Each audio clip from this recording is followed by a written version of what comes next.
Hello, in this video we're going to talk about momentum and impulse and how to solve math problems involving these concepts.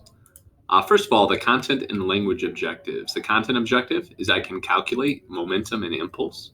Language objective is I can write about how an object can change its momentum. So first off, what is momentum? Momentum is the force of speed of movement is one description of momentum. It's dependent on two different factors, an object's mass and its velocity. So one concept that we talked about earlier in the year was inertia. We talked about Newton's laws and the law of inertia. Inertia is different than momentum. Inertia was just dependent upon an object's mass, but momentum is again the product of an object's speed and its mass. And so how do you calculate momentum? Momentum is measured in kilogram meters per second and is a product again of mass measured in kilograms and velocity measured in meters per second.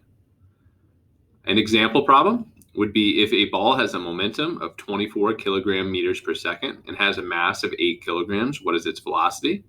You're given P, momentum. M isn't used because M is represented for mass. M, mass, in this problem is 8 kilograms. And so if you prefer using a triangle as opposed to rearranging the equation, if you would hold your finger over V, you'd see that momentum divided by mass gives you velocity. So 24 divided by 8 gives you 3 meters per second for the velocity.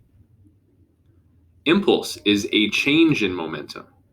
And so momentum, we'll talk about in the next video, cannot be gained or lost. It's just transformed or transferred.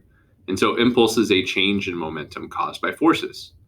And so airbags and seatbelts would be two examples of safety features in cars that function to decrease your force in a car accident by increasing the amount of time of a collision.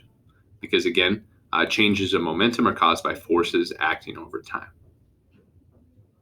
Calculating impulse. Impulse is the product of force and time. It's measured in Newton seconds or, again, kilogram meters per second. And so if a ball with a mass of 8 kilograms is pushed for 5 seconds with a force of 4 newtons, what is its change in momentum?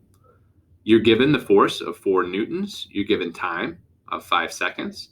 And so impulse is equal to force times time. And so if you take your force of 4 newtons, multiply it by your time for 5 seconds, your change in momentum or your impulse is 20 kilogram meters per second. That is the end of this video overviewing impulse and momentum. If you have any questions, you're welcome to hop on virtual science homework help times or shoot me an email. Have a great day.